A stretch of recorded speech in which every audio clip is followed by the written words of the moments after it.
तो 14 जून को कागज की फोटो का प्रकट दिवस मनाने की महाभूल करने जा रहे भाई बहनों को आज का ये वीडियो समर्पित है। सबसे पहले गुरुदेव ने यहां पे अपने सतगुरुदेव को महत्व दिया है। सतगुरुदेव की जय। उसके बाद में देखिए पुण्यात्मा, यहां लिखा हुआ है स्वामी राम देवानंद जी महाराज की जय। यहां भी परमात्मा ने कबीर जी को महत्व नहीं दिया, डायरेक्ट परमात्मा को महत्व नहीं दिया, उन्होंने अपने पूज्य गुरुदेव जी को ही महत्व दिया है। क्या लिखा है? स्वामी राम देवानंद गुरु महाराज की जय। यानी यहां भी उन्होंने अपने गुरु को महत्व दिया और नीचे भी उन्होंने अपने गुरु को ही महत्व दिया है। ध्यान से सुनिए, आज का वीडियो बहुत ज्यादा इंपॉर्टेंट है। अब परमात्मा ने दोनों को महत्व क्यों दिया? हर जगह परमात्मा अपने गुरुदेव को ही महत्व क्यों दे रहे हैं? क्योंकि परमात्मा ने सत्संगों में हजारों बार बताया कि इस कबीर परमेश्वर के यथार्थ भक्ति मार्ग में वो परमात्मा स्वयं ही गुरु की भूमिका करता है, वो परमात्मा स्वयं ही सतगुरु की भूमिका करता है। उस परमेश्वर के अलावा कोई भी व्यक्ति इन सत मंत्रों को दान करने का अधिकारी नहीं होता है। परमात्मा स्वयं ही आके इन मंत्रों को दान करता है। और वर्तमान में तो पिछली पीढ़ी है, ये तो मोक्ष मार्ग है। इस समय तो परमात्मा ने स्वयं ही आना है और स्वयं ही परमेश्वर आए हुए हैं। तो परमात्मा ने सत्संगों के माध्यम से भी हमारी आंखें खोली हुई है। और परमात्मा ने क्या बताया सत्संगों के माध्यम से कि गुरु और इष्ट में कोई अंतर नहीं होता है। और जो व्यक्ति गुरु और इष्ट में अंतर समझता है उस व्यक्ति को बिल्कुल भी ज्ञान नहीं होता है। तो पुण्यात्माओं, आप जी सुनिए ध्यानपूर्वक परमपिता परमेश्वर जी का ये सत्संग कि परमेश्वर ने हमें क्या निर्देशित किया हुआ है। परमेश्वर कहते हैं, मालिक ने हमें इस सत्संग में बताया है कि गुरु और इष्ट में कोई अंतर नहीं होता है। तो सुनिए आप परमपिता परमेश्वर का ये अनमोल सत्संग।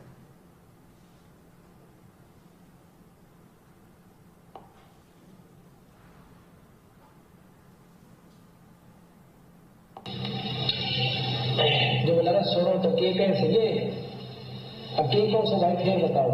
अब ये ऐसे काल हमारा छोरा उग्रवादियों ने पकड़ दिया था और आपकी दया तो बचा महाराज, आप ले आए बचा के। मैं की तो बचाया। आप गए थे महाराज जी, छोरे में खोल के लाए और नवीखों में कर बोला सतगुरु थे, सतगुरु बंदी छोड़ कर लागे, गुरु जी कहने लागे ये कबीर साहब थे गरीबदास जी। मैं तो उठ के बिना बैठा करता, मैं कित के लाऊं था। बोला नो ना बकाओ, क्योंकि महाराज कहते हैं जो गुरु मानस कर जानते हुए नरकेंगे अंध और महादुखी संसार में फिर आप गए के फल।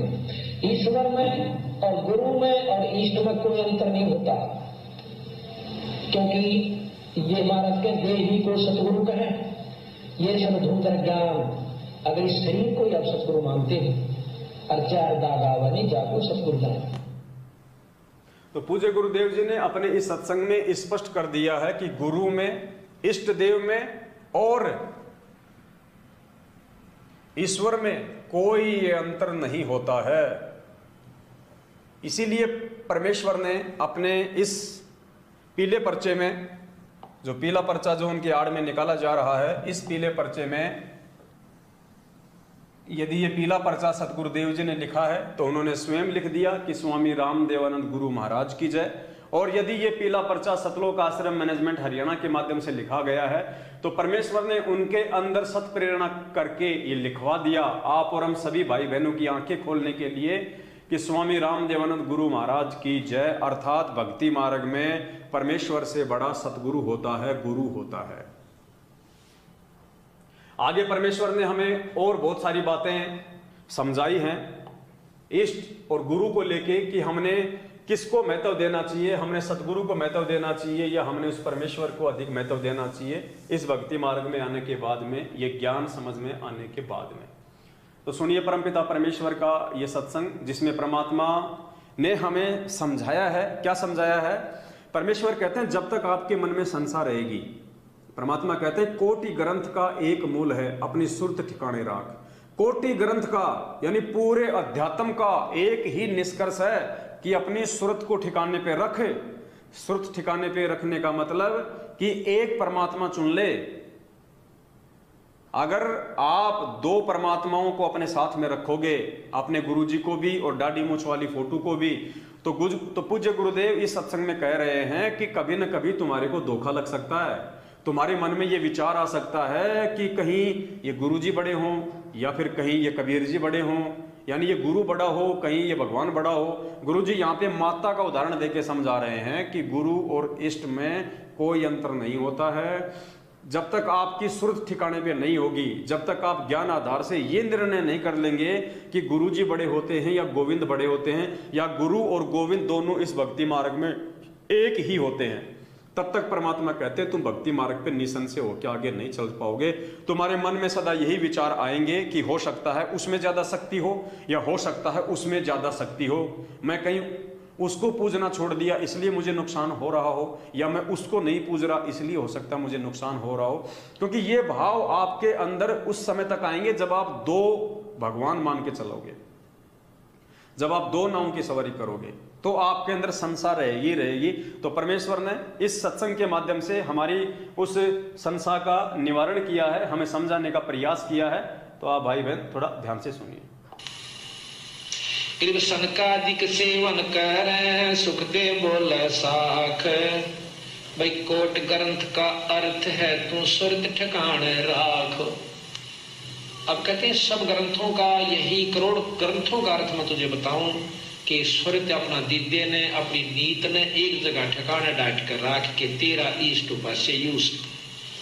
अब जब यह सुरत यहाँ डटेगी तो उपासना पर भी डटेगी, नहीं तो नु रहेगी मन में कहते फलाना देवता कड़ी शक्ति हो, कहते माता ने पूज ले भाई नाराज हो रही हो। इस तरह की उपासना रखोगे तो सुरत नहीं टकेगी, काम नहीं बनेगा। समझ में आप जी के आ गया होगा। गुरुदेव कह रहे हैं कि करोड़ ग्रंथ का एक मूल है अपनी सुरत ठिकाने राख, यानी अपने इष्ट उपास्य की पहचान कर ले। अपने मन में ये शंका मत रख कि मेरा गुरु ये है या फिर भगवान ये है, भगवान ये है या मेरा गुरु ये है, ये ज्यादा शक्तिशाली है या ये ज्यादा शक्तिशाली है। कहीं मैं इसकी पूजा करना छोड़ दूं तो मुझे नुकसान ना हो जाए, कहीं मैं उसकी पूजा करना छोड़ दूं तो मुझे नुकसान ना हो जाए। गुरुदेव कहते हैं अपनी सुरत को ठिकाने रख। करोड़ों ग्रंथों का यही सार है, यही मूल मंत्र है। यानी आत्मा यदि एक है तो उसका परमात्मा भी एक ही है।